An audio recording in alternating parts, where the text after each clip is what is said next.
All right, everybody, welcome back for another deep dive with us. Today we are talking all about school administration. Yeah. And I think most of us, when we hear school administration, we think forms, Forms. procedures, Paperwork. maybe a principal yelling at us. Uh-huh. But this deep dive is going to go so far beyond Yeah. that. We are going to look at sources really aimed at future educational experts. That's right. These are people who are getting their doctorates in education. Yes. So these are not lightweights. No. And we're really going to use their research to understand how administration shapes the entire school experience. For everybody. For everybody. That's what's so fascinating about this research is it really dives into the nitty-gritty of how administration impacts, like, literally the whole learning environment. The whole learning environment. Wow. Yeah. And I mean, one of the sources even refers to it as, like, the backbone of the school system. Backbone. Yeah. So I think of structure, Yeah. support, Yeah. holding everything together. Right. But backbones can also be rigid.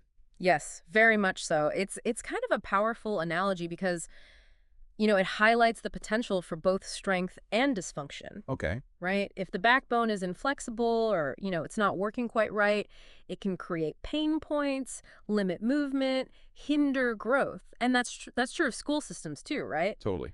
So if you have an administration that is not functioning well, it can really impact. I mean, think about it. Administration influences everything from the resources available to teachers to the way students are disciplined to the curriculum. So it's not just the principal's office. It's not just the school board. No, it's a whole ecosystem. It's the whole ecosystem. Yeah.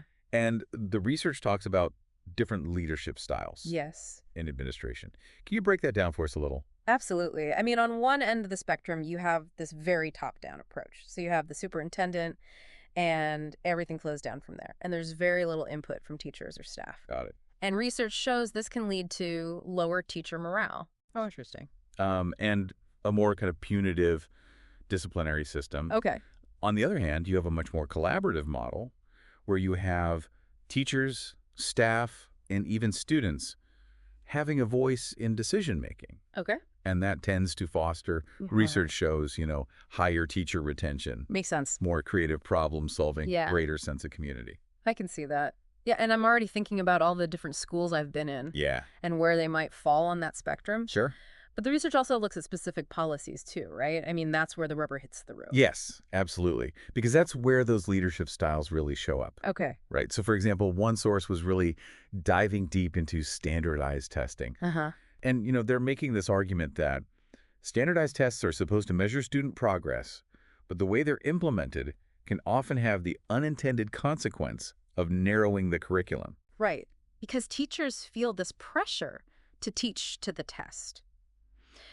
And then another source was looking at special ed services, and they were finding that delays in funding often lead to, inadequate support for students with learning differences. One thing that really surprised me was the sources that suggested researchers interview students about their experience of school administration. That's so interesting, right? I've never thought about that before. It's brilliant Yeah. because it's about recognizing that everyone experiences this system so differently, right? Yeah. The administrator might look at a policy and be like, oh, this is so efficient. But then the teacher's looking at that same policy and is like, this is such a burden. Yeah. This creates so much more work for me. And then the student might look at that policy and be like, I don't even understand this. Well, This is so confusing. This is unfair. Yeah. So it's about gathering all these different perspectives to really get a sense of the impact of these administrative decisions. Right. And then one of the sources also talked about hidden costs. And bottlenecks Yes. within school administration. What were they getting at there? Yeah. So one example that they highlighted was just like the administrative burden of excessive paperwork, Okay. which takes teachers away from valuable classroom time. Yeah. Yeah. So it's like you think, oh, well, we need accountability, so we're going to create all these forms. Right. But then what does that actually look like in practice? Right. It means teachers are spending hours filling out forms instead of, lesson planning or grading. Working with kids. Exactly. Yeah. And they also talked about communication breakdowns between different levels of administration, Right. leading to delays in getting resources to teachers and students. Wow. So it sounds like there's a lot of room for improvement, Yes. but there was also some discussion about potential solutions. Right.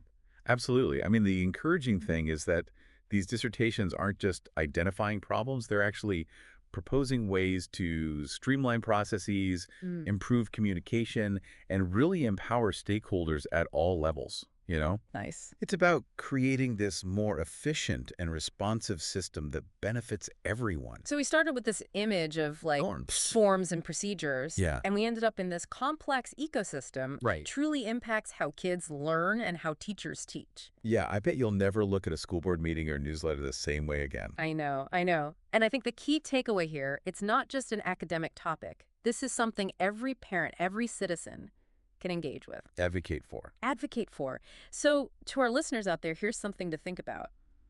If you could ask one question at your next school board meeting to understand how administration is impacting your community, what would it be? Keep that question in mind. Thanks for joining us on this deep dive. Yeah. This conversation is not over. It's just beginning.